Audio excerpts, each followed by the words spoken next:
Troopers and grinders, welcome to the Shaman Cult. Hey, hey, ya, hey, hey, ya, hey, hey, ya.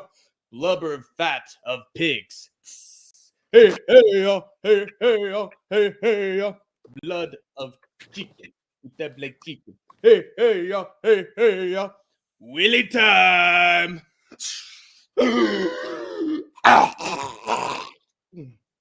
I've seen a vision. Do you want to know what that vision is, troopers and grinders? I'll tell you what it is. It is Idaho Skatesman, number 3 in the Rush Hour Fight Club leaderboard. Yes, sir. Our boy, our local hometown boy, Idaho Skatesman, failed. Had perfect details for most of his picks. He had one more pick than mine, so it doesn't count for much in actuality. But the details made it so that he was third place. Your boy got a bronze medal here at the SkateTank MMA Podcast. And they say we don't have the best picks. They're lying. They're filthy, cheating liars. We have the best picks in MMA, and don't you fans forget it. So I'm very proud of this accomplishment for my boy down below to my right. Who the hell cares? Oh, the Idaho Skatesman. What an achievement, Idaho. You just keep getting better at this stuff. What's your secret, man? The vibes, man. It's hit or miss. But look at Dougie up there, dude. Yeah. He's like Doug. Fucking predicting the future. But that specific Tapology League, it's the Rush Hour Fight Club Tapology League. Mm-hmm. Got some killer pickers in there, man. And they know their stuff really good. So it's a tough contest. But I mean, I won two events last year, but dude, it's impossible. There's also a pot in that league. Handsome man down below. There's a pot in that league, if you remember. Yes. At the end of the year, if you have the most event wins, you win $350. That's what's in the pot right now. So incredible pot. Well, I'm sure that this man down below is going to get it because he's on a roll, and no one's stopping the train once he's on the tracks. So there's I ain't winning that shit. Two people are already tied with 3 events. I'm actually in charge of keeping track of who is ahead. So people are tied with 3 event wins. So unless I pull 3 events out of my ass for a win, no dice on that. But would be nice. I know about a lot of things that the skatesman keeps in his ass. That might not be one of them, but you know, we might find somewhere up there eventually. But Tank and Skate Hank got 20th. Not the best, not the worst. It all depended on the details for this. Well, it's crazy because you picked 8 fights correct. Yeah, and you still, like I don't understand. That's crazy. I think a lot of people had the same picks, but it was just what round they were being finished in. That's the toughest part about the Tap League is the round and method will get you. You know, I was more pessimistic that we would have less finishes on this card, given its track record these last couple months, but I'm mistaken, and I need to remember that first-round finishers tend to stay first-round finishers. So that's my mistake. I won't make it again. I will hail the new gloves as part of the Shaman Cult because I know Pereira, he does well with them. So, I've learned my lessons. I've made my mistakes. So I'm going to find my way back in, fellas. It's going to be mano a mano, him and me. And sorry we couldn't do the show on Monday, but it's been a hectic week for both Mr. Hank and I. So I'm traveling across the country. He's on a family vacation. So we're dedicated, though. We're giving you guys this podcast regardless of the circumstances. Damn right. He's got a freaking tornado warning on his hands, and he's still doing the podcast. I'm dealing with the situation, and I'm here now a little bit. Not used to the Midwest, and there was a tornado forming, so I drove all the way to Iowa. So yep. But we're still here for you because we love this show and we love you guys. So let's get into maybe locks that we had this weekend, that I had this weekend that turned a profit or completely collapsed. Yes, the streak did come to an end in terms of locks, and I'll get to that soon. And then we're going to be discussing all our competing picks for UFC 303 and see where we ended up and where we will learn. All right, let me take a look down the list. Boom, boom, boom. First, we had ACA 177. I picked this round one finish machine. Wow, this result really went against my argument when it came to picking first round finishers by first round finish, because that is exactly not what happened. Salim Adilov went to a full on decision against this guy who. Honestly, I think was like that bartender, that coffee guy who was a waiter for the coffee shop in Friends or something, or there's some other guy. I've seen him on TV somewhere. But Sulam, he took him to a decision. I still got my lock right, but yeah, he's got exposed a little bit in this one. Still managed to overcome the adversity, but I'm ashamed of you, my son, and because I can't really. I can't really blame him for this because it's the ACA. It's either going to be all finishes or no finishes.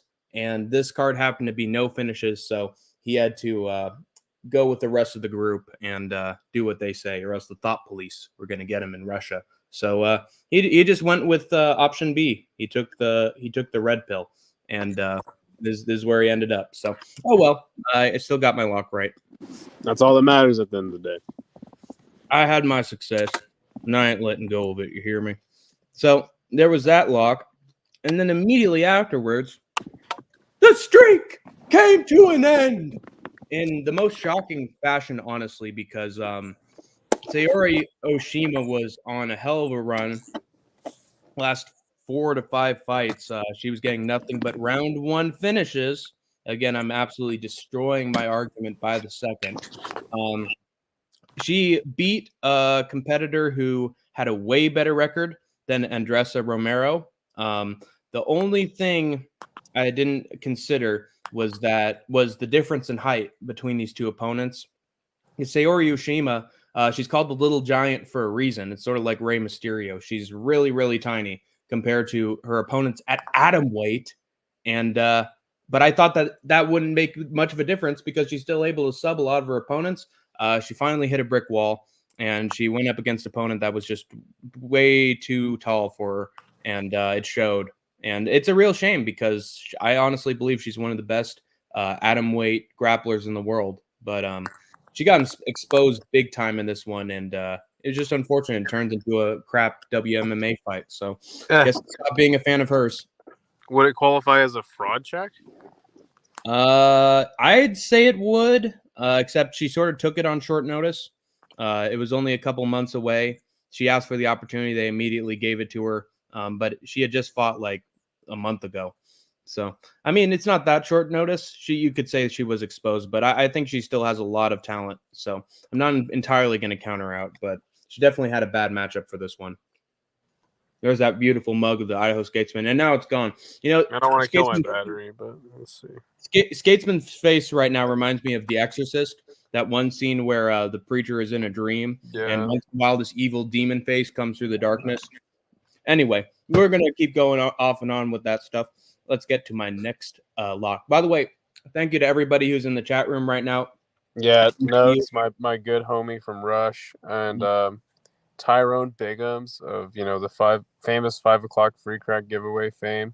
I will neither confirm or deny this opinion.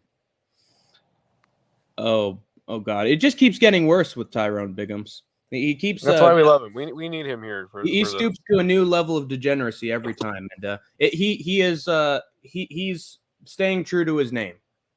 Well, that's all I'll say. He makes for a very funny comedic character. It's also great to see good old Euphoric Notes, the Goose Man. Beware of Larry David, Euphoric Notes, or else he's going to get you. But it's great to see you, my fellow amigo, my compadre, right beside me, Idaho Skatesman and Euphoric Notes, my two homies. And then also No Chill MMA, my third homie. And then also Tyrone Bigums, my fourth homie. Honestly, I have too many homies in my life. There is no proof. He'll never show it to you, but he'll continue to allude to it. So this is why we love him, as Idaho said. Now let's look at another lock that I had for the weekend right after I pissed myself crying about my lost lock. Let's see what I got right instead. Here's one. Emiliano Vargas defeated Jose Zaragoza via first round knockout on the Lopez versus Claggett card. Pretty rotten boxing card, but Emiliano Vargas attempted to produce a highlight on it, and I think he succeeded. He actually finished it quicker than I thought he would, and that will continue to be my mistake for the rest of the weekend. But yeah, he looked like a pro. Fed an absolute can, to be honest, but he still looks super slick doing it, and you can never have enough big names in boxing. So good for him, but you can't have enough prospects. So he showed that he was a prospect. I'm not complaining. So that was one boxing card, and then we got to the final one. Then we're going to get into Idaho and I's picks. Let's look at the last one we got here. Oh, wait a minute. I got one that I need to mention as well. Good old Kai Kamaka III. This is I think my best lock of the night. He went against a somewhat decent opponent in Pedro Carvalho, and he did exactly what I thought he was going to do. Got a dominant decision, looked super slick on the feet, really good counter punching. His timing's fantastic, and he's very light on his feet and very light in terms of weight for Samoan. So fantastic work from Kamaka. He looked great. And I knew that Bubba Jenkins fight was not a fluke. All right, one last one, and then we'll finally get to Idaho and I's picks. Boom, boom, boom. Here we go.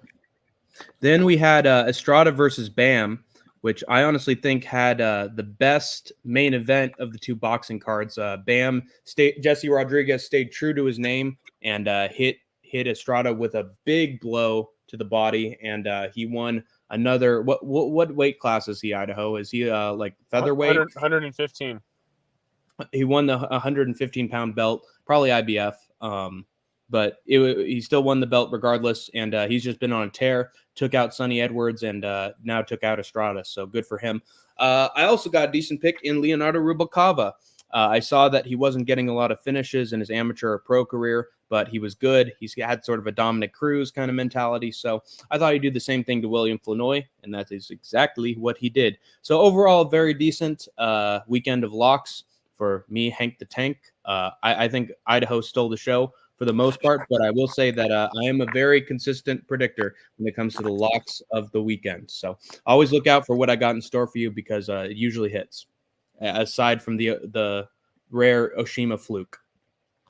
All right, let me set up everything. Idaho, why don't you talk to the people while I try to set things up? Yeah, I'm just chatting with my good homie AJ.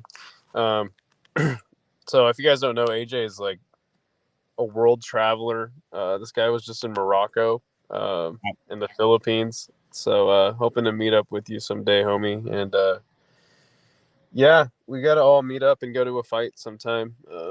I'm going to be in Denver for one.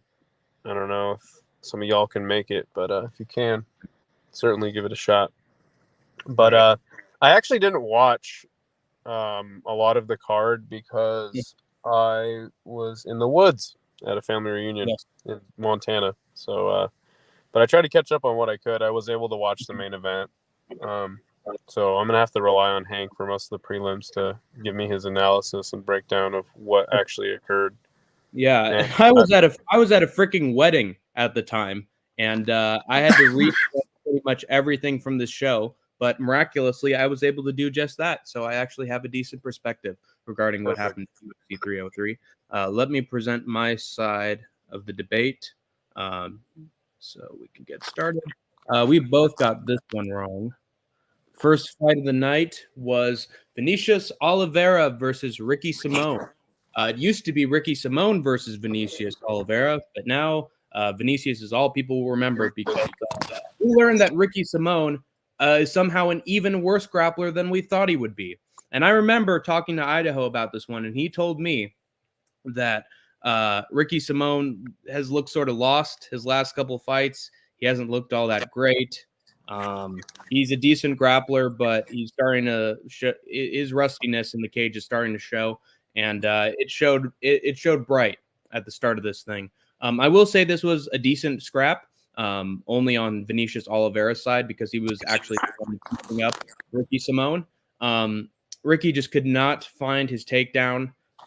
His timing was rotten. And when he took down Vinicius Oliveira, and this is the most important part, guess what Vinicius did? Got right back up.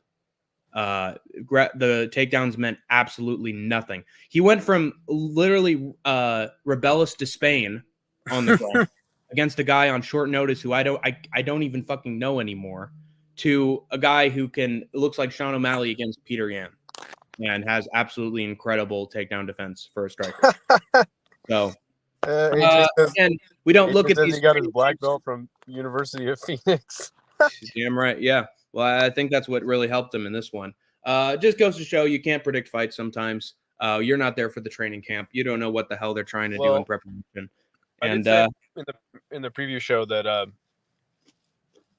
if Vinicius followed the same game plan as like Mario Bautista, who I believe has a similar build to Vinicius or Loke Dog, as he's known as in many circles, he could get it done. And I like Ricky Simone a lot, still do, but sort of like Cody Stamann, right? Like if he cannot wrestle you, he's gonna probably not win the fight, unfortunately. So and also I think Ricky Simone's now 31 at bantamweight.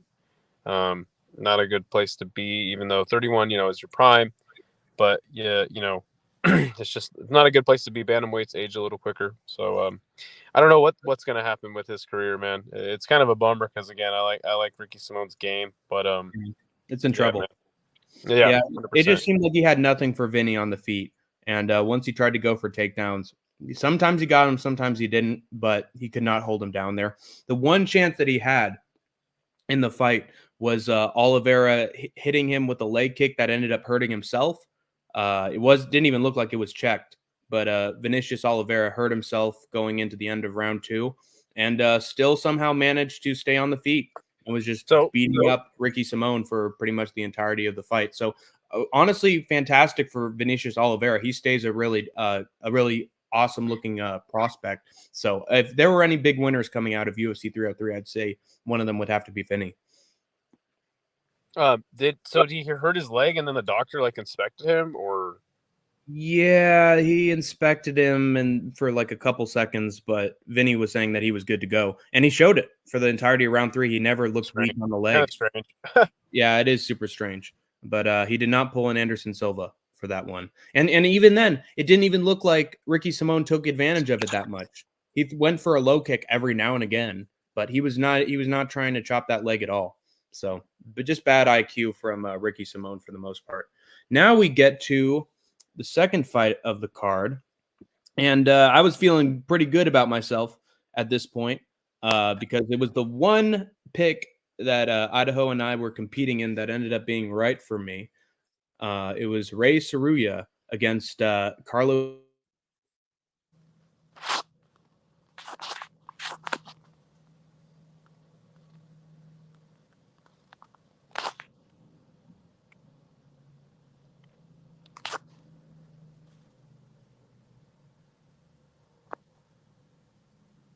Did we lose Hank, or did we lose me?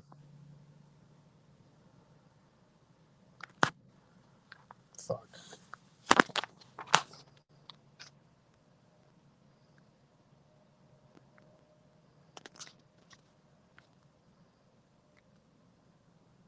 Hernandez.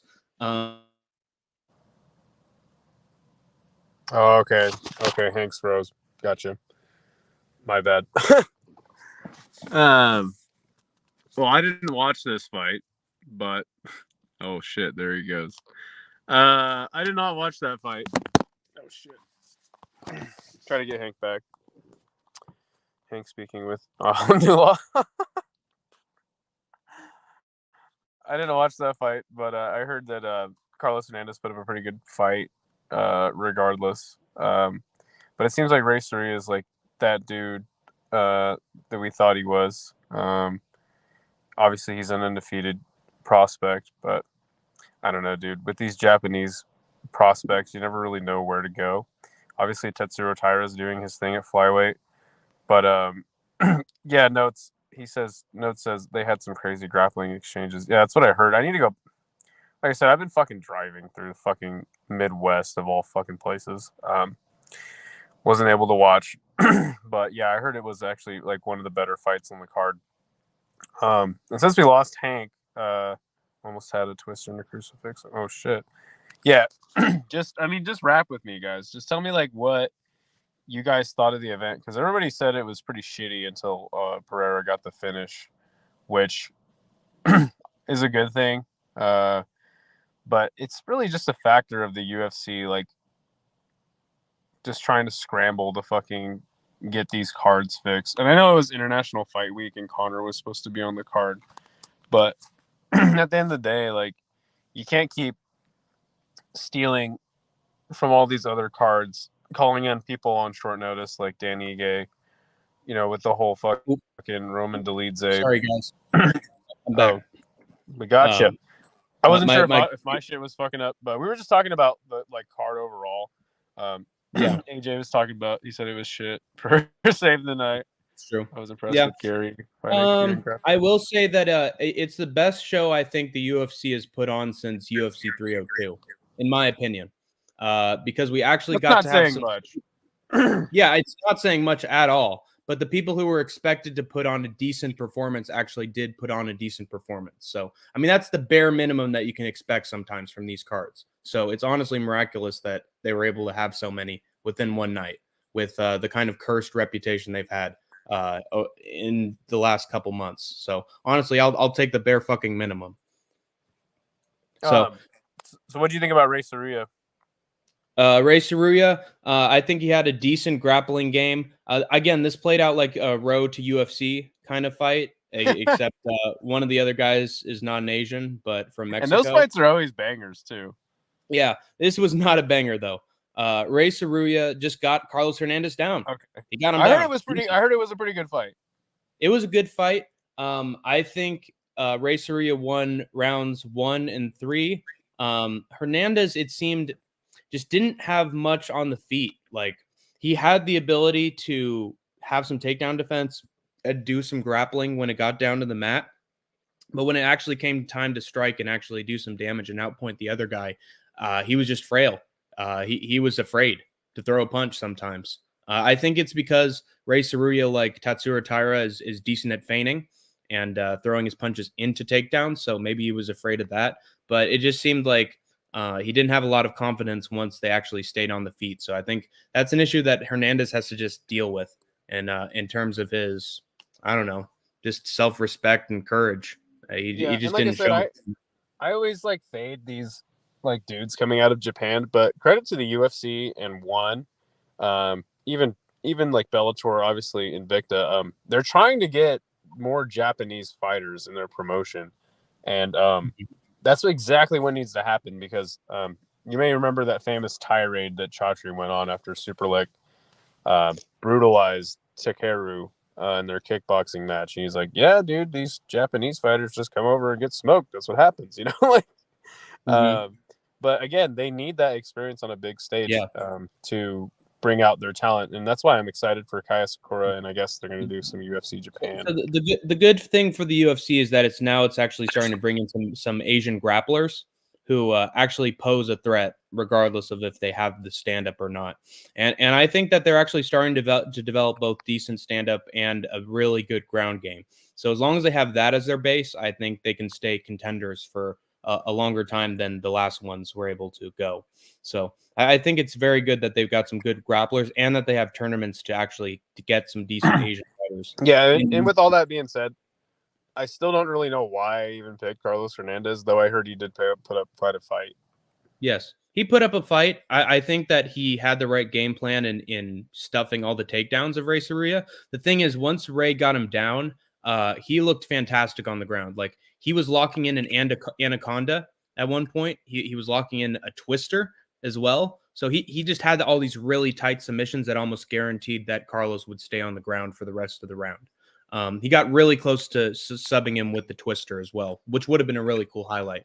But Hernandez got out of it, so he's tough as nails. And I think, the round 3 could be disputed, but I think that Ray Saruya had a good combination of punches and control time. So I think that's what won him the whole thing.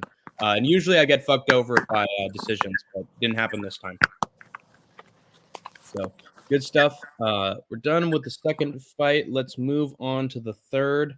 Martin Bidet versus Andrei Arlovsky. Idaho and I had the same pick for this one, pretty much. Bidet by decision. And that's exactly what happened. This was a thoroughly rotten fight, though. I would say this might be right next to Ian Gary versus MVP. This is worst fight of the whole card. Andre Arlovsky was the one who was trying to make this fun, but Martin Bidet was, doing what I said he was going to do and putting on the pressure game, doing the over-unders in the clinch, backing him up against the cage like Marab. And we saw, I don't even know if we got strikes in the triple digits. I don't think we did. This was really awful. Just two walruses leaning up against each other. It can actually be argued that Andre Arlovsky won the fight, given he was the one who was actually getting strikes in. But the judges hate all these old fucks, so they gave it to Martin Bidet. As do I. And Dana as well. He said in the post-fight presser that it was Andre Arlovsky's last fight, which I don't think Andre knew about that necessarily. But I think Dana's ready to cut him. And I would too. I mean, I don't understand why he's even on the card at this point. Nice pun, euphoric notes. Pereira versus Notes is always coming with some fucking funny ass shit. Yeah, please no. Man, I'd pay to see that one. What an incredible heavyweight debut for Alex Pereira. He's really going places, this kid. But yeah, this was awful. They screwed over a lot of these older fighters on the card with the decisions. So this was just the first example of that. Really bad. I don't even want to talk about it anymore. Oh, and we're going from a tomato to a tomato right now in Jillian Robertson versus Michelle Waterson Gomez.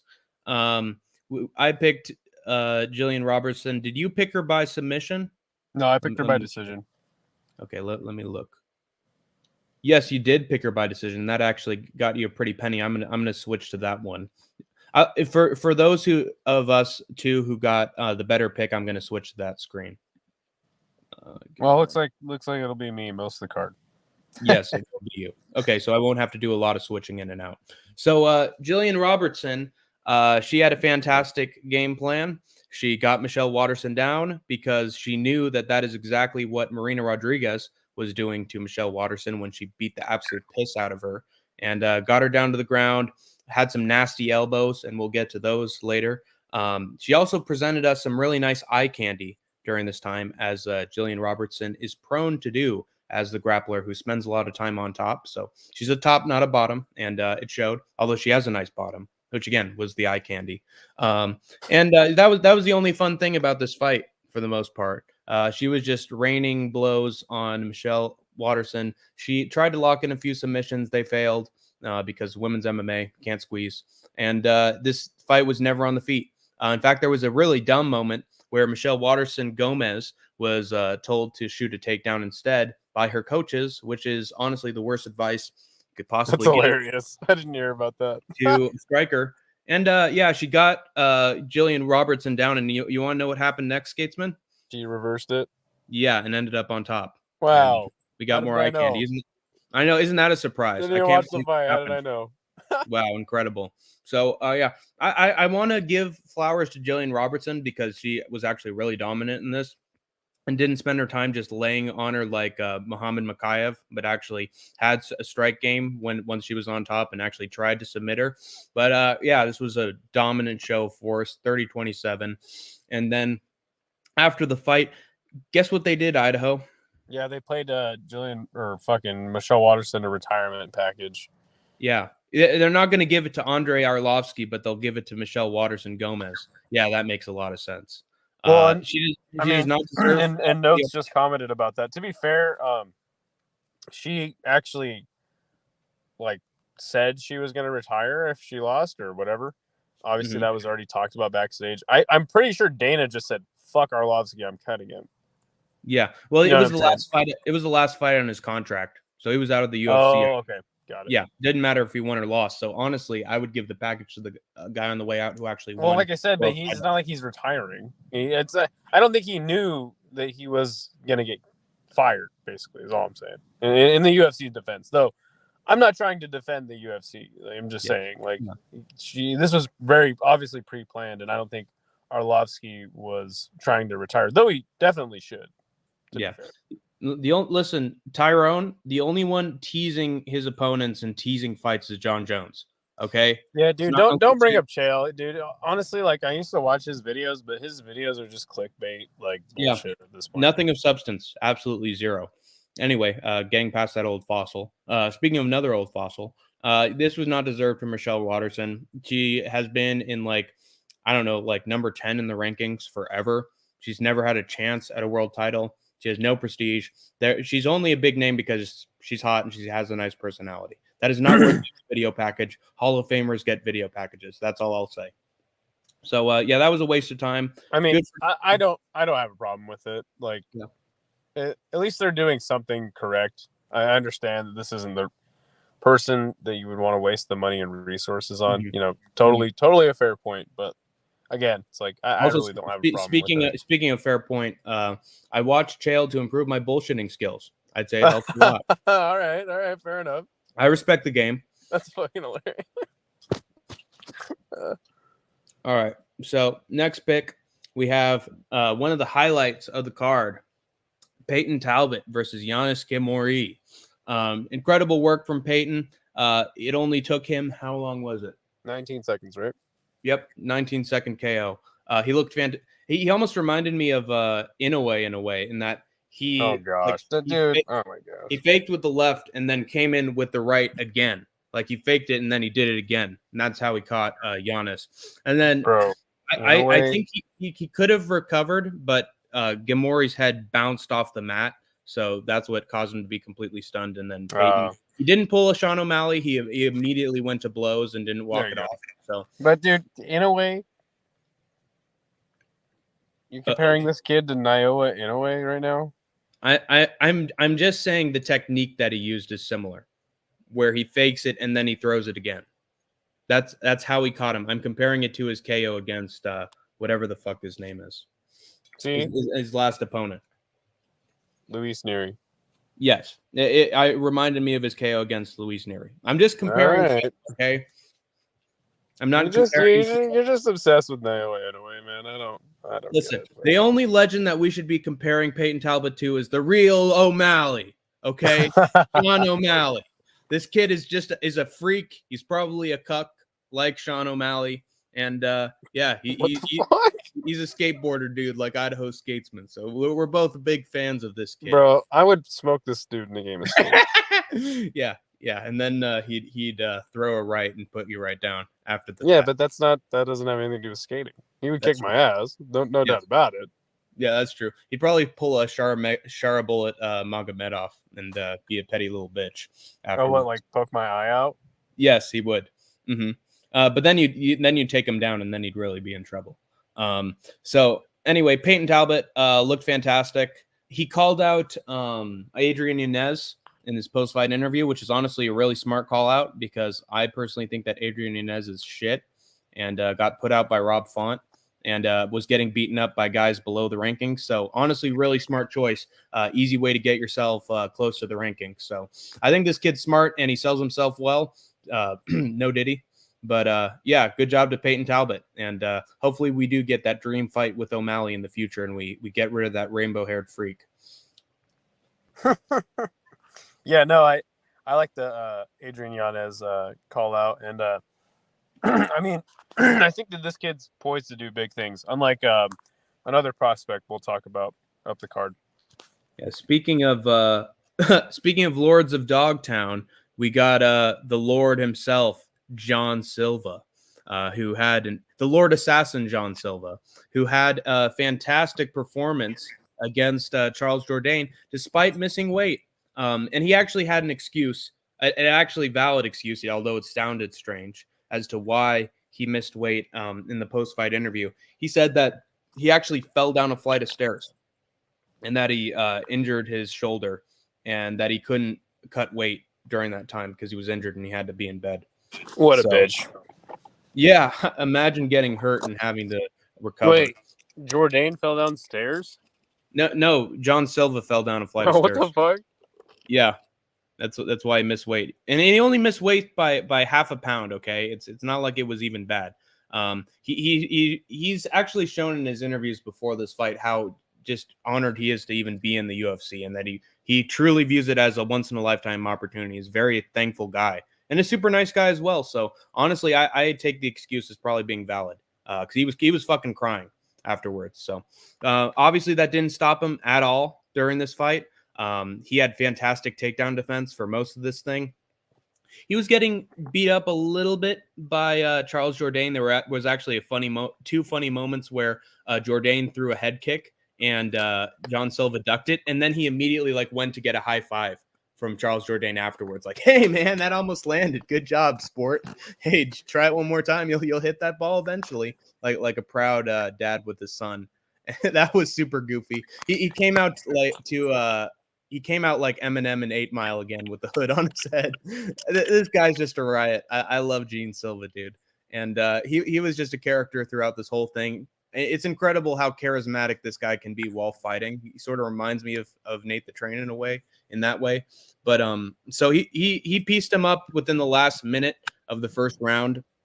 I'd say Jourdain could have arguably won that round, but I think Jean had big punches at the end. And then the second round came around, and Charles Jourdain tried the takedown again. Couldn't get it on John Silva against the cage. John slipped out, and he had beautiful timing on the uppercut right afterwards. Slip, and then he punched like ahead of Jourdain because he knew his head would go in that direction and put him right out with it. And I think it was a valid stoppage because John cracked Charles in the first round as well. So he was already pretty hurt going into the second round. So I think John looked fantastic. And I think he largely he outdid my expectations that I had for this in this fight, which I expected him to lose. So he and me too. And I'm bummed for Jourdain, man, because I like his style. But I mean, let's see Jourdain in karate combat. I think he'll do pretty good. Yeah. So this is arguable. Put him against James Biggs. This is 100% valid. So we know this. We got the evidence for this. But this is yet to be determined, pending further evidence. But probably. So yeah, he's definitely an Izzy in the making. That's for sure. I've never denied that. I'm not a fan of the gay, but we don't kink shame around here. Damn right. Yeah. Exactly. We're all accepting here at the SkateTank Podcast, unless you're a gay named John Jones, in which case, fuck yourself, kiss the nearest truck. We move on to Andre Philly versus Cub Swanson. We got this one right, and yet I sort of think that Cub Swanson won this one by decision after I watched it, if you can even believe it. Philly, all he really had was kicks in this fight. He had terrible stand-up on the feet. I think I said at one point that he had, during our last broadcast, that he had the straight 1-2 that he could put right down the middle and put Cub Swanson on his ass, and yet he never even tried it. Never even tried it, despite having the height and reach advantage. He just kicked at him at range and then attempted to take him down sometimes, and all of his attempts failed. He pushed him up against the cage, and then Swanson would get out and then start piecing up Andre Philly. He started touching that Philly, no diddy. And he just had the better strikes. He just had the better total strikes, and I counted them. And Swanson had more in round 2 and round 3, and yet they gave it to Philly because he put a little bit of pressure on him at one point in round 3. So they counted control over damage, and they gave it to Philly. I'm not going to call it a robbery because I know what happens to me when I do. But you could, because I didn't watch the fight. So okay. I won't say it's a robbery because it was determined by one round. But I will say that it was a poorly called decision. And here's the thing: the broadcast, the commentary was saying, "Oh man, amazing job by Cub Swanson to close out this round in the third round." And so even the commentary thought that Cub Swanson won. So, did it deserve fight of the night? No, honestly, I think that award shockingly goes to either Lopez versus Ortega or Chasson versus Mauro Bueno Silva. Both of those fights were better. Really? Because I don't think Lopez versus Ortega happened. Oh, no. I mean Ige versus Ortega. Sorry. Yeah, so Notes was saying he had trouble watching this fight because of all the Danny Ige BS news. So I'm guessing at this point, he's probably talking about like on Twitter and shit, but I don't know at what point they actually announced it in the on broadcast. But I will say, of the fights I did watch, Rogan and fucking... We're in the 1960s here, apparently. Rogan and DC were fucking awful. I thought, at least in the two fights that I watched. I was able to watch the co-main and main. Just like every time a submission even gets close, Joe Rogan's like, "Oh my gosh, he's got it! He's got it!" Oh no, he's out. And it just goes to show you that Rampage was right about Joe Rogan in his famous interview where he said, Joe Rogan, he's like, "Oh, jiu-jitsu guys, you know." Yeah.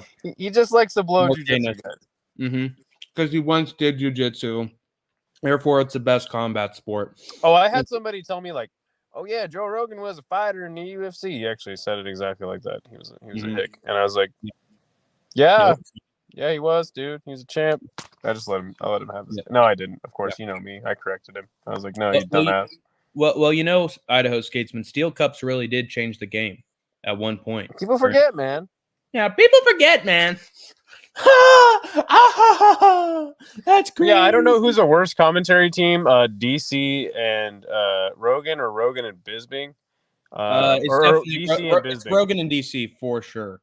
But think just, John Anik's there to just steer the ship. So I'm just glad we have him. Yeah, and he always sounds like an NPC. So and when hey man, I won't take any. I won't handle any John I won't take any John Anik slander around here. Okay, he's single-handedly lifting up that commentary team every time. All right, enough out of you. So yeah, Philly won the decision. I didn't agree with it. Andre Philly's future does not look bright. He almost lost to Cub Swanson. Yeah, but I think Cub Swanson retired too, or at least Dana retired him. So now I guess he'll be eating Swanson TV dinners. Nice. We got a jokester over here. He's starting to take over my throne, man. I'm feeling nervous right now. So I think a reason why they gave that fight of the night is because, as we all know, Swanson's daughters need eye care. So that seemed like it was to pay the bills, in all honesty. So good for his kids. That's all I'll say. Give it to the fighters who deserve it. Anyway, and plus he got robbed. So it's earned. Next, we got Joe Pyfer. Be like Joe Pyfer against Marc-Andre Barriault. And I think Dana's wisdom and his prophetic sayings actually were true to life in terms of what you need to do to be a successful UFC fighter. Just have unbelievable genetically gifted power, dude. It's easy. I mean, if you go to the local grocery store, there's like genes you can pump into your bloodstream that give you unbelievable Ngannou crushing power. It's just, that's just rice and chicken, man. Come on. Yeah, that's true. It's good chicken. He had some incredible meat all over him. No diddy. And this. So anyway, Joe Pyfer. Yeah, this took around 30 seconds, and then Pyfer stung him with the right hand. And Marc-Andre Barriault was on chicken legs. Again, nice chicken meat, delicious thighs. And Joe Pyfer event. This was sweet. This was like a Pride FC kind of knockout where he had him up against the cage. Marc-Andre Barriault wanted to do his stupid little clinch blow for blow shit, and he paid for it big time because Pyfer landed a body shot. Also, incredible, powerful punch that hit him in the body. I like that shit. That's Jack Della Maddalena shit. And so he was already crumbling. And then Joe Pyfer hit him with another right hand that had him just face first on the canvas. I can't remember which Pride knockout it is. I think he had a first name that had a G and the last name that had a G or something. And he knocked out a guy as he was falling. He punched him like 4 times. And that's what this looked like. So incredible work from Joe Pyfer. He added to his highlight reel, which I think was pretty much his main mission in this one, coming off of that loss to Jack Hermansson. I said in my preview that Hermansson's a tough opponent for a lot of prospects. And outside of guys like Hermansson, Pyfer looks pretty incredible, and he's got a lot of power. And he showed it here. And he was definitely one of the prospects of the night. Did he get a performance bonus for this one? Yeah, everybody that got a finish got a bonus. And okay, well, good for him. I'll just say this was a weird knockout. I mean, am I wrong? It almost looked like Marc-Andre took a dive. If I was when I watched it back, I was like, that didn't look like he hit him, or it's kind of like when Michael Chandler knocked out Betson Henderson. Like you're like, what the fuck was that? But Where's the no Diddy counter? Where is the no Diddy counter, Idaho? This is the biggest Diddy we got so far. What did he say? Blow for blow, body shot, incredible meat. This pod is getting out of control. Peyton's definitely watching. Yeah, I'm sure a lot of he didn't say no Diddy though. I guess I just did, but no. I'll just say it looked like a really fluky knockout, but it just sometimes when you hit somebody like on the top of their head just right, even if it's a glancing blow, it'll knock them right the fuck out. And shout out to Joe Pfeiffer for face planting. He had a pretty weak call out after. AJ's with me. That shit did look fake as fuck. I don't know, it's weird, but again, if you crack somebody on the top of the dome, sometimes you can get a nice knockout. Yeah, so. Mark didn't look good at all in this fight, so you could actually make an argument there. But he did call out Paul Craig afterwards, which is just a rotten call out because that's not a fun fight at all. It might be a somewhat smart call up since Paul Craig gets beaten by pretty much everybody at this point. But give us a fight that actually makes sense and actually gets people interested in watching you fight next. So I don't know. I don't agree with it. Fair enough. Move on to the next fight on the card. Oh, God. Good job, Idaho. You called this one right down the middle. Good work, buddy. You won. You were the only winner in this fight. The loser was the fans and everybody watching, pretty much. So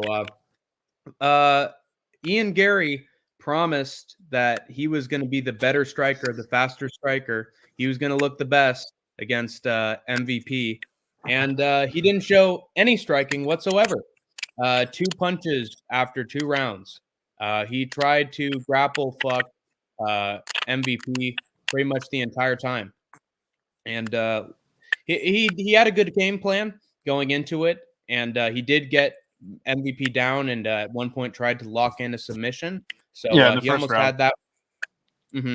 But that didn't end up working out. And lucky for all of us, he then got exposed in round 2. And MVP beat the brakes off of him in round 2 and made him look like he didn't even belong in the UFC. So that was very pleasing to watch. Ian Gary survived that. And then in the 3rd round, he basically shot a takedown again. And that's what won him the fight. Well, really, I watched this fight on 2 times speed. It looked like to me that Gary did a great job of crowding MVP, like when he needed to, staying in boxing range instead of kicking range. Yeah, that was smart. I'll give him his credit there. I believe that the one time MVP got on top of him was when Ian Gary pulled guard. Is that correct? Yes, I believe so. So if you were to pull guard like that, well, he pulled guard, but I think he tried to get a submission off of it with the legs. Bro, if you do that to somebody like Gilbert Burns, like JDM, like Shavkat, who he called out after the fight, you are gonna fucking be in a world of hurt, dude. This is a true Ian Gary fan right here, Idaho. Look at this incredible message. Yeah, he's making a cuck joke. Hilarious. Yeah. Like we haven't heard thousands of those in relation to Ian Gary in the build up and after this. If you look at the Google search graph for the word corner, it probably went up.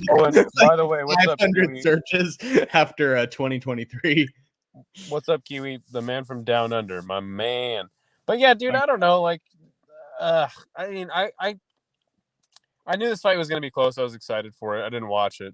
I watched it on 2 times speed, so I didn't get all clear analysis from it. But I mean, it looked like Ian Gary had done enough to win. I know some people were arguing that MVP actually won the fight, but and then you say he got exposed, and it's like, I get it. And MVP's only lost to 2 other men, one of them being Logan Storley, and then Douglas Lima with that emphatic, crazy knockout for the ages, and then MVP in a bare knuckle boxing match. So this was a win-win for the UFC, but I think it came in the least entertaining fashion, which is what everybody was saying. And I don't know, dude, but Ian Gary's only 26, man. He's not that dude yet, and he's gonna have a hard time moving up in the rankings from this point on. Do you know what John Jones was doing when he was 26? He was in a number one contenders fight, or he was fighting for a world title, or he was defending his belt. Exactly. So, yeah. And then not everybody's John Jones, right? Obviously, No. There's only one John Jones, but yeah, man, and it's funny that you would say, or I mean, you didn't say this, but it's funny that people, probably you, would be mad at Ian Gary for quote unquote selling wolf tickets, when your favorite fighter is Sean Strickland. Well, here's the thing. Here's the fucking thing, Idaho. I come here to stand and bang and move forward and do the man dance, damn it. I do my thing. Everybody knows what my style is. I've never changed it for nobody. The only problem is that those weak-ass pussies run away from me, you guys. I've never changed who I am for nobody. I try to go to war for you guys. And they don't want to go to war because they're a bunch of pussies, you guys. They're not real men.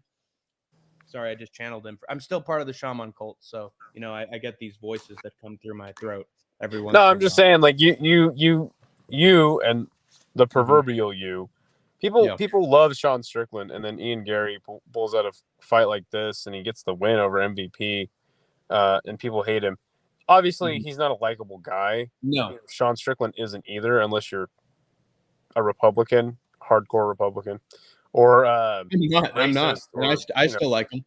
Or just someone who's watched his interviews outside of media day. No, and like my sister's a big fan of Sean Strickland too, and I tell her the same thing. I'm like, you're a fucking weirdo.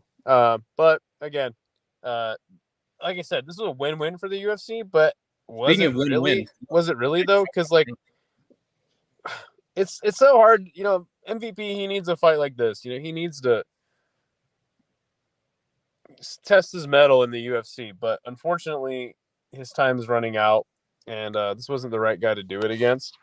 What's going on? What are you I'm just looking at the best of our absolutely disgusting filthy animal chat, just like Rush Hour Fight Club. Let's see what we got. I actually took him for plus 600 against Izzy. What? I'm a hardcore. We're talking about Ian Gary here. This is becoming a fucking puzzle. I'm having trouble piecing it together. Yeah, that is an interesting comment. But no, I'm just saying. I like Gary. Inside on. He's getting it done. He's getting the wins, but his wins don't translate into like fan appreciation like Sean Strickland's do. Not at all. It's because he's just such a douche. And he's dick riding Connor.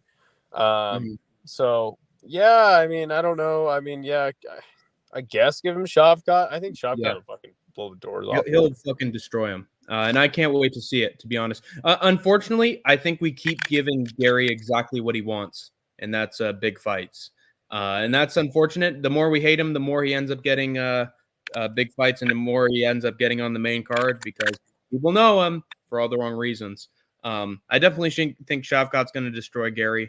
I will credit him for taking the right approach to this fight, even if it was an absolute snoozer.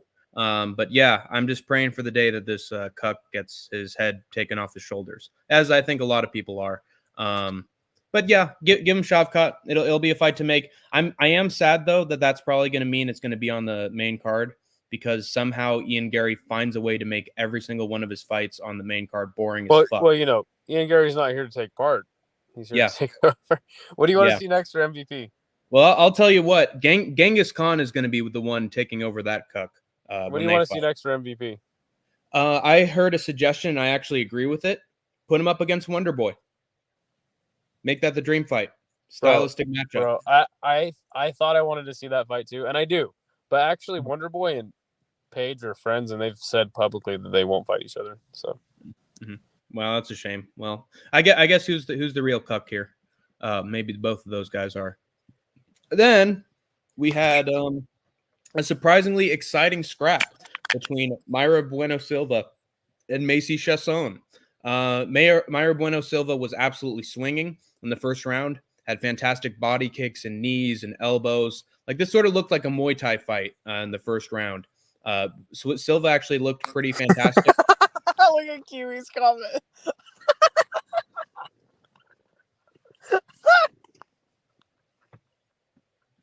Holy shit. That's fucking awesome, dude. I fucking love Kiwi. You were talking about how you were getting tired of the sit in the corner jokes, but that one makes you laugh. Okay, but that was fucking hilarious. Okay, well, it was clever. I'll give him that. That was fucking awesome.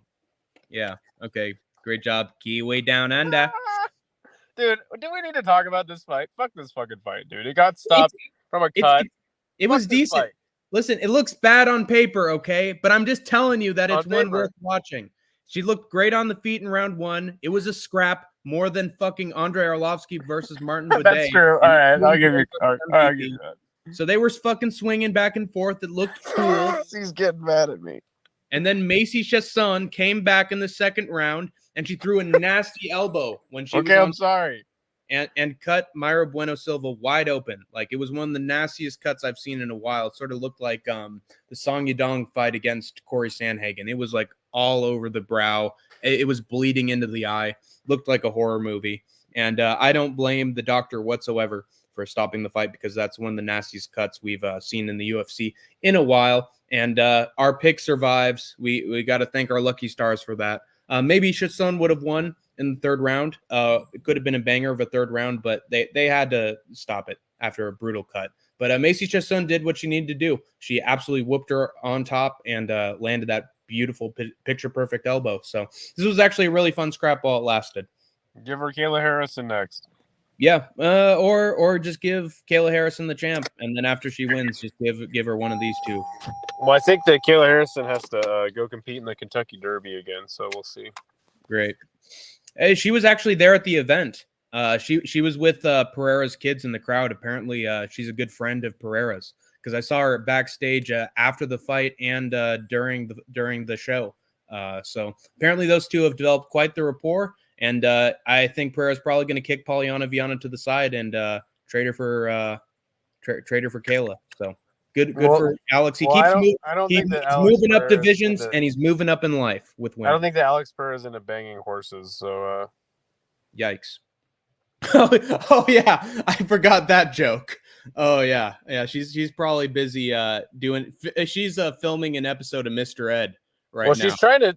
I heard she's trying to beat Seabiscuit's record for winning the Triple Crown. So yeah, she's good luck to Kayla Harrison on that. She's Tony Soprano's favorite betting jockey, and but you know what happens when Tony Soprano picks you? He was a beautiful little animal. What the hell did she do to you? Anyway, we then get an absolutely atrocious fight between Anthony Smith and Roman Dolidze. Idaho Skatesman, I think this was your magnum opus. This card. Yeah. Who did you pick? I picked Smith by decision. Wait, one more time. I picked Smith by decision. Why? Who in their right mind would pick Anthony Smith to win a fight? I guess unless it's against Vitor Petrino. And nobody picked him to win that fight either. Dude, Anthony Smith sucks ass. This fight sucked ass. Credit to both men though, because both men came in on short notice. This whole main card was atrocious, just in the way it was torn apart due to injury. You got to give Smith credit there. Roman Dolidze drops him in the second. Fucking starts pounding on poor Anthony Smith. Anthony Smith, once again, was not able to defend his family, and the fight was terrible. But look, Roman Dolidze, I told you guys, undefeated at light heavyweight. He's got 2 wins before this at light heavyweight, dropped down to middleweight. Now he's 3-0 at light heavyweight. This man's going to be ranked in 2 divisions.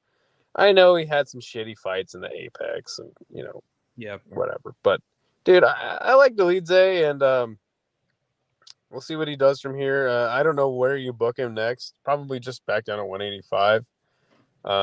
But as for Smith, Dana said in the post-fight interview, he's like, yeah, Michelle Waters. This terrible Dana White impression, but he said that Michelle Watterson, dude. You didn't even try that impression. And Swanson should be done, or he said Watterson is done. Arlovsky, Swanson, and he said, yeah, Anthony Smith. Obviously he's part of the family. He's on the commentary team, but yeah, I don't know what's next for those 3. So I think he should be done fighting. I hate Anthony Smith. I don't usually hate fighters. Yeah, and I'm actually, funny enough, here in Anthony Smith's hometown of Omaha, Nebraska. Yeah. You should be ashamed of yourself, man. So I can tell just from driving around this terrible place that it produced the bastard that was Anthony Smith. I can tell just from driving around and being in this terrible place why Anthony Smith sucks. It's humid here. There's a lot of corn, thunderstorms, tornadoes. Hopefully he gets sucked up by a tornado and we never have to see him ever again. That'd be nice. That would be really nice on paper. I hope that's paper.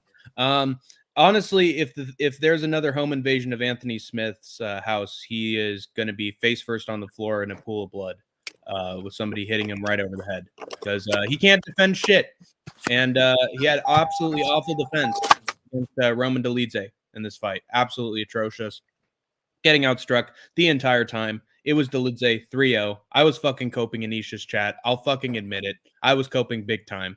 And I just thought that the guy who's completely up a weight class, who actually prepared for this fight first, would look a little bit better. But I was mistaken. You can never count out the low fight IQ of Anthony Smith. So that was my mistake. And you were right 100%. I will give you your flowers for this one. And honestly, I like Roman Dolidze more than I do Anthony Smith. At least he's not a complete retard when he's talking. So, move on. Live to see a better day. Wowie. Wait a minute. Oh, no. Yeah, so actually nobody could have made a pick on Ige versus Lopez because the picks lock as soon as the fight card starts. So nobody even could have picked it. But let me switch. It went exactly how you thought it would go from a guy coming in on 4 hours notice. I heard 4 hours, and I heard 3, then I heard 2, then I heard 1. Like nobody knows exactly how many hours it was, but it was a matter of hours. Mm-hmm. Shout out to Dan Ige and Diego Lopez for getting in there and getting it done, and Dan Ige winning the 3rd round. But the fight was not good. Lopez won handily. But I mean, it is a legendary moment, and it's so dope. I wish there was like a proper context to like put the proper respect that these guys deserve for doing something like this. But honestly, like the fight sucked. It wasn't a memorable fight. And I think that people are kind of overblowing like how cool this was. It was cool, but at the same time, like we shouldn't have guys fighting on 4 hours notice. It just should never happen, really. No. Yeah. It can ruin people's careers for life. I mean, look at what the fuck happened to Alexander Volkanovski. He'll never recover. I predict that he'll never recover. So yeah, you can have guys on short notice who are literally on a day's notice, and they can get absolutely flatlined like Volkanovski and Bryce Mitchell. Awful KOs. So stuff like this should never happen. It's unprofessional. It's ridiculous. You can end up getting absolutely rotten matchups like Anthony Smith versus Roman Dolidze. And Dana should be ashamed of himself. Well, not only that, like the biggest part about it, and some of the people in the chat are agreeing with me. Note says he wished they just canceled it. The biggest reason why this fight, like it raised Ige's stock so much, but it kept Diego Lopez like where he's at, but it actually kind of made him look like shit. I know. And he didn't have a training camp for this whatsoever. So of course he's not going to look as good as if he'd have trained for 2 months. Well, I'm just saying, like, though it keeps like him where he's at, like it made him look bad, like just the whole context of everything. Obviously it's fucking amazing that he would take a fight like this on that short of notice and agree to all of Ortega's changes and stuff and still be down to fight. But yeah, I think it hurts his career a little more. Obviously they all got paid, so credit to them, but I think it does a little bit of damage to Diego Lopez's stock. Not much, but yeah. I think it was a solid fight for when it was put together. Obviously, it wasn't a fantastic fight, but it was solid. Diego Lopez's offensive grappling came through for the most part. And I'd say Dan Ige had better work on the feet, especially in the second round. But both men have absolutely nothing to be ashamed of for this, especially since it was put on literally hours' notice. I'm amazed that we even got a decent fight out of this. So respect to both men, and I hope their careers continue to elevate after this and that they get good opportunities. I'd say either rebook the Lopez Ortega fight or book him against Josh Emmett. Those are the two I'd be interested in. Yeah, no, I like that. And as for Ige, I mean, I don't know. Did his fight get canceled that he was preparing for? Yeah, he was booked. I think he was booked against a complete can. That would have been so much fucking fun. We would have gotten another Ige KO, you fucking bastards. So I'd say actually put him against a ranked opponent because he earned it after this fight. Give him somebody good. We're tired of seeing him just completely whoop cans. I think he deserves a reward for this. I do too, man. And they both did get paid from what I understand. So good for them. They probably got big bonuses. Speaking of big bonus, let me move to. I want to move from this screen because I said that the Smith fight was the Dolidze fight. I'm sorry, was Idaho's magnum opus, but that's not true. His crowning achievement for the card and what I think got him his number 3 ranking was Alex Pereira's round 2 KO on Yuri Prohaska. This has been Idaho's masterpiece so far. Run it down for us, Idaho. Well, I knew that. Okay, when somebody gets KO'd by somebody else and they book the rematch like relatively soon after, generally the person that did the knocking out gets a knockout faster. It's just how it goes. Islam versus Volk. So let me ask you something. How many strikes did Yuri Prohaska land in this fight? Like 1 or 2. 7. Yeah, not 7. Good.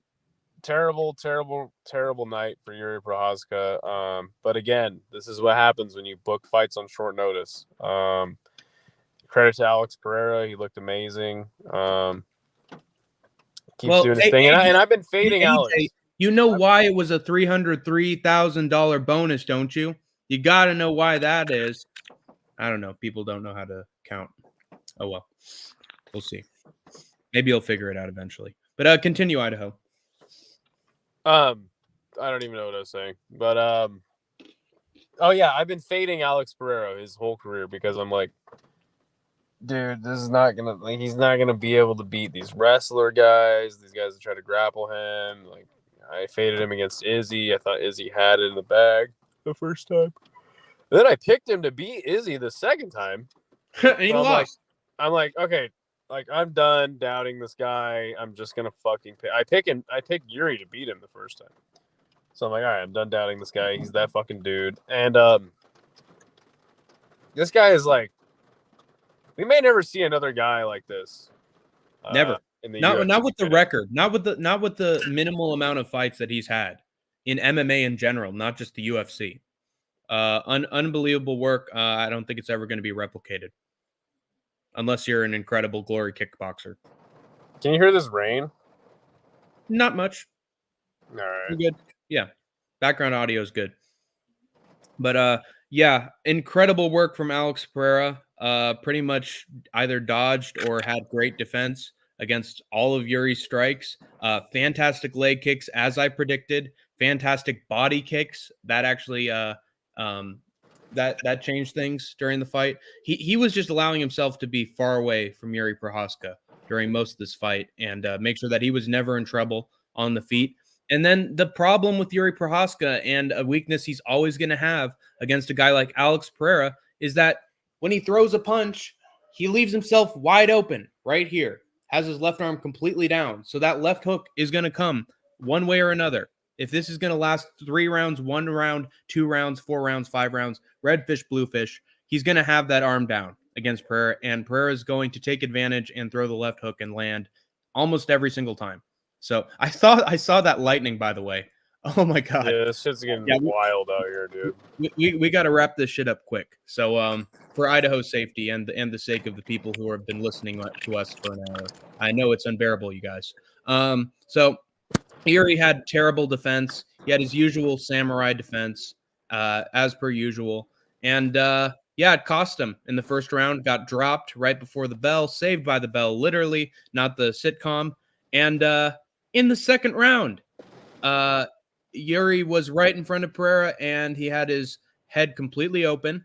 And Alex took full advantage of that and used his kickboxer pedigree. And actually, what really popped me during during this fight was Alex Pereira actually threw a head kick. He's been throwing these head kicks since he began in the UFC. He threw it on Izzy, and he came very close to landing it flush many times. But we actually got to see it land flush for the first time in Alex Pereira's UFC career, and that was very satisfying to see. Put Yuri on his ass, and it seems he can never have a proper stoppage with Yuri Prochazka. Either it's an early stoppage or it's a late stoppage. Yeah, this one was definitely late. I don't know what the fuck Herb was doing, honestly. I understand it a little bit because I know that Yuri Prochazka is a tough guy to beat, a tough guy to knock out. So I think Herb just wanted to make sure that he was done for before he stopped the fight, or else fans were going to complain about it, which honestly I think could have easily happened. So yeah, Alex Pereira made sure to get it done, and I think this is the best performance of Alex Pereira's career so far. Not just, I mean, maybe in kickboxing he's had better stuff, but in MMA I think this is absolute peak performance. And no. This is the best performance of his entire career, kickboxing notwithstanding. He looked unbeatable in this fight. Unbeatable. Didn't give Yuri anything on the feet, and absolutely closed him out. So incredible work from Alex Pereira. I honestly think with a few more fights, he is up there on the GOAT list. He's getting real close. He's already the greatest combat sports athlete ever. That's undeniable. No, he's not. No, I'm saying athlete across sports in combat. Oh, cross sport. I mean, definitely better than the ones over in one championship, because how are you the best combat sports athlete if you won a kickboxing and Muay Thai title in the same promotion? Mm-hmm. Explain that one to me, Chaudhry. Right. Yeah, well, Chaudhry doesn't have a lot of answers. He just has jail sentences. So we can't get a lot out of him unless we're on his apprentice show. I don't think that's going to happen. So, yeah, what do you think is should be Alex Pereira's future, Idaho? What do you see as the best scenario? I mean, whatever he wants. Depends on who's asking, I guess. If you ask me, the most fair thing should be Magomed Ankalaev finally getting his title shot. The most marketable thing would be a fight going up to heavyweight. Would be a fight with him and Izzy. A rematch at 205 if Izzy beats DDP, or a fight with him and John Jones, which I really hope does not fucking happen. But me neither. Yeah. Let him do whatever the fuck he wants, man. He took this fight on short notice. He got it done. So yeah, second short notice fight and victory in a row. At this point, it's like Conor Khabib with Dana. Khabib money, Khabib. Or like Conor. Yeah. Hey, look, man, I gotta wrap this up, man. I gotta get up out of here. But you keep the show going. I'm gonna head out. I'm glad we could do this shit. Yeah, this shit's coming down, so I'm gonna go inside and get some shut eye.